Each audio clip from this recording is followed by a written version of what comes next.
Hello Honeybunches, this is nettle tea, FYI. Been meaning to try nettles for a while, but they're not very forageable here after I read about them in, I want to say herbology books, but no, herbalism books. At least where I am, stinging nettles aren't readily available or in areas you are allowed to pick stuff, so that's a little sad because I would love to cook with them. But yeah, we're settling with some nettle tea I found, which was cheap as chips, and I'm really liking it. I mean, it's dried and probably not as pungent as the real thing, obviously, but I'm finding it's a cross between green tea and chamomile tea, and I don't like either of them particularly. One's too fishy and one tastes like hay, so whatever this is, I'm liking it. Oh, and there's another one in there, mint tea. It's a cross between those three.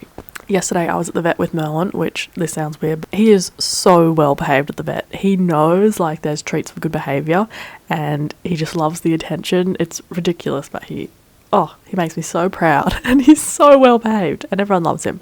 So that was good. But he was there for skin allergy stuff, and we finally have like a plan that's working now, and he's like itch free for the first time ever, and it's wonderful.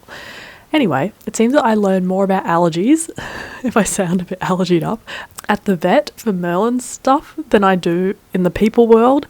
Like the vet was saying, all this humidity, like after we've had a really humid period, allergies go whoosh.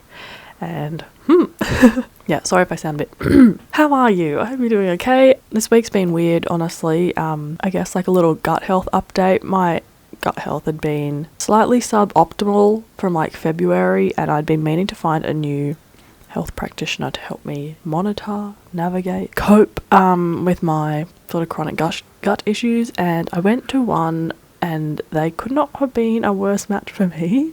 And it just seemed that the toxicity of the language, I don't know, being plunged back into that world, seemed to drop a stress bomb on my body. And my mum half jokingly said, like, it seems a bit like you have PTSD from the first time in like August, October 2020 when I first learned I had SIBO and went through that whole thing, which was just, wouldn't wish it on anyone, because it like seemed to dial up this appointment. Maybe these symptoms were already there, but I feel so crappy in my body right now.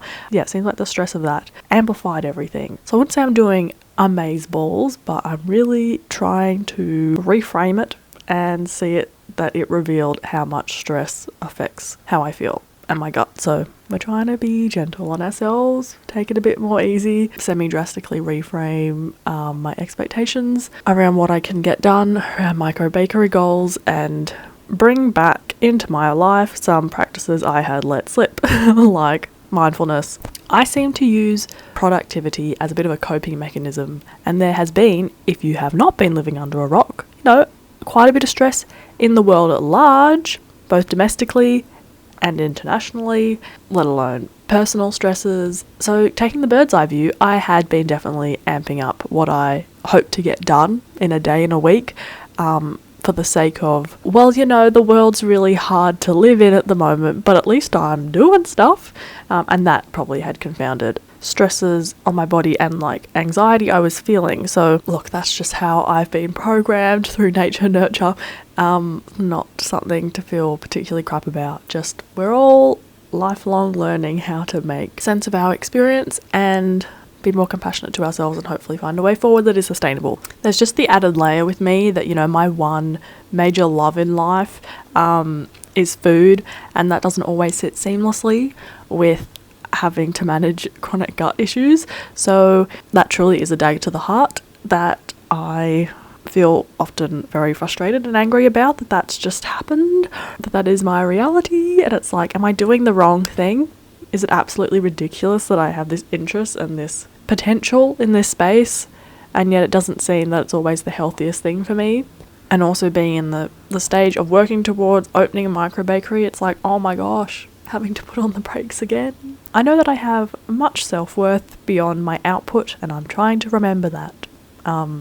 Yes.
had lunch, and those stuffed mushrooms I was making is the recipe for this week. They are very simple, very delicious. If you're not a huge fan of mushroom, which is me, in like, oh, it's just a textural thing and a fragrance thing, so they have to be peak deliciousness, and this definitely is that while being very simple. They are called parmesan and pesto stuffed mushrooms. This is kind of freaky deaky timing. I contacted this company. They'd been popping up on my Insta a lot, and I thought, I know someone who could do it then. FODBobs. They make FODMAP friendly like energy bars, and they're vegan friendly and gluten free and quite yum.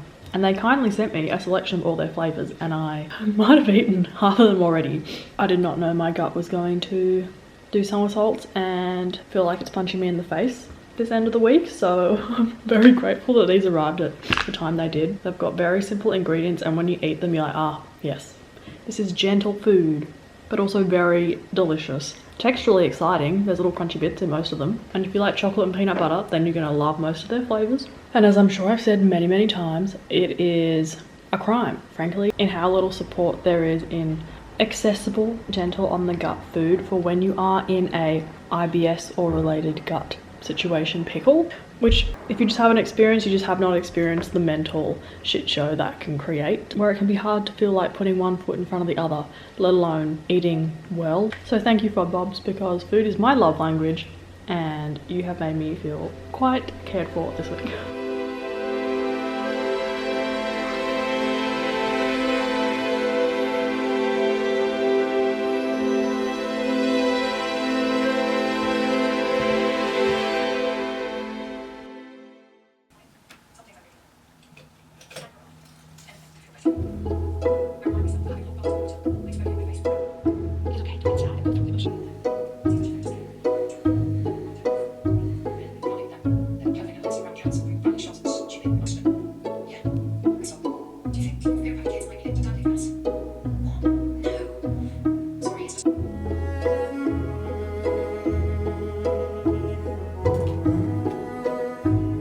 Hey yo, it's Saturday morning, nearly lunchtime. I've had a slow morning, just finishing off that embroidery piece you saw.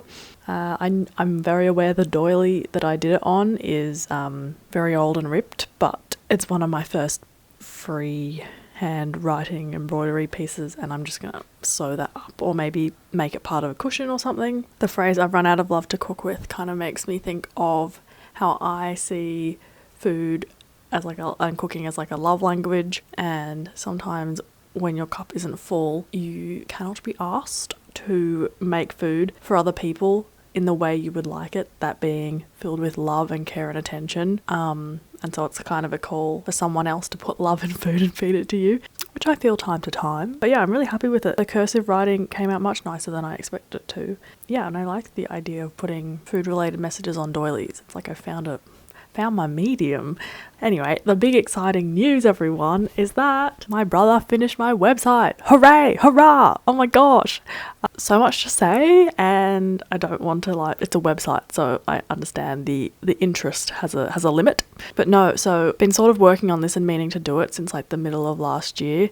It's a really long process, especially because like I'm not using a template from Squarespace. If you, I don't know, heard of them? They like sponsor YouTube videos.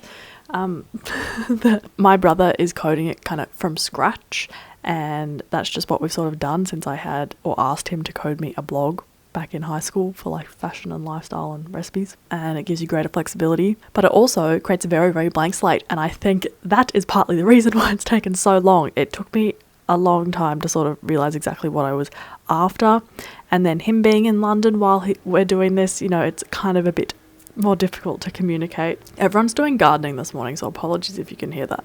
This is phase 1 of our website rollout, FYI. The front page has some embroidery in it, and I realize it's a little bit interesting. I wonder if it would be neater if I did it now. But it's sort of like a link tree replacement or a landing page replacement, so I can just link. It's a business card. That's a good metaphor. It has like everything that I do sort of in the one spot. So like this opening carousel has my latest projects, the stickers, the calendar, cinnamon toast. There's a little Spotify page. Not a huge fan of Spotify, but there's a playlist so you can listen to groovy tunes while cooking a recipe from my website or just exploring the space. we love, sets the tone, gets you immersive with another sense. So the Friday newsletter, this is free to sign up to. I've been running it on my Patreon. I'm slowly switching to make everything free, apart from like books or projects I make, but I'm slowly moving away from Patreon. This is sort of the first phase of the blog. So yeah, anyone can join up for the Friday newsletter. I really love writing them. They're like a behind the scenes look. They're a bit more like a scrapbook or like an old blog format blog post, which I really love and kind of miss. And down the line, they'll have micro bakery, behind the scenes, future dates and stuff. I am trying to post a recipe every Friday, and that will be in this newsletter. So it's kind of like a Honeybunch mystery parcel to your inbox every Friday. So please feel free to sign up to that. It's also got all my latest recipes on the landing page, which looks so good all together. It sort of lets my style of photography sing a bit. We've got recent videos which link directly to YouTube, Gentle Foods ebook, my But Vegan series, and then this bit at the bottom, support me. As I said, moving away from Patreon is the goal. At the moment it links to Patreon because we're still setting up a few parts of this website. Because Patreon takes like 7% of your tip or 4%, a non-insignificant amount, and it's a big business. It's not super inviting to sign up. I appreciate that. As I've written, it is a bit funky of how to go about supporting your work as an artist or creative person, so it definitely serves a big fat purpose. But I am going to move away from Patreon because I've never really found I can compartmentalize what I make. I get a bit sad if only one person sees it, but I put in the same amount of effort. So the support me part of the site will eventually include just like a tip jar, so you can tip after you make a recipe or watch a video if you have the means, like a one-off situation.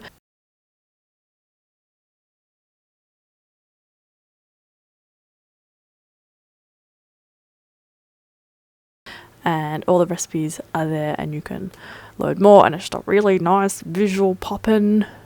But hopefully you also find ergonomic format. Yes. And then say you click on a recipe, it's also a bit nicer to cook from. In the updates my brother and I will roll out once we create them, there will be a print button on the recipe page, so you can print the recipe, cook from. There's a resources page, which is still a bit of a work in progress, but it has all my favorite food writing books, vegan and gluten-free baking resources, micro bakery resources, and just vegan cooking resources. Cute about page and contact page, and there's a really wonderful search bar as well. Also, heads up, if you're accessing this on a different device that we haven't tested it on and you notice like a glitch or something, please do let me know, because we can't necessarily foresee that. But yeah, it reflects me. It has like a warm glowy yellow that I enjoy, plus purples and greens, which I find really grounding and am drawn to. Yeah, the shop will eventually be incorporated into it, the support me function, moving away from Patreon, and there'll also be a portfolio segment, so it's really everything I have to offer in the one space. But yes, it's so exciting to have your website feel like it reflects you and is as trendy as you hope it to be. Please go have a sticky and maybe cook a recipe from it, and please do sign up to the Friday newsletter if you would like. I'm not spamming you unless you have an email pen pal. I promise you it'll be the most wholesome email you get a week. And yes, my website is up. Such a hoot. It's been a long time coming.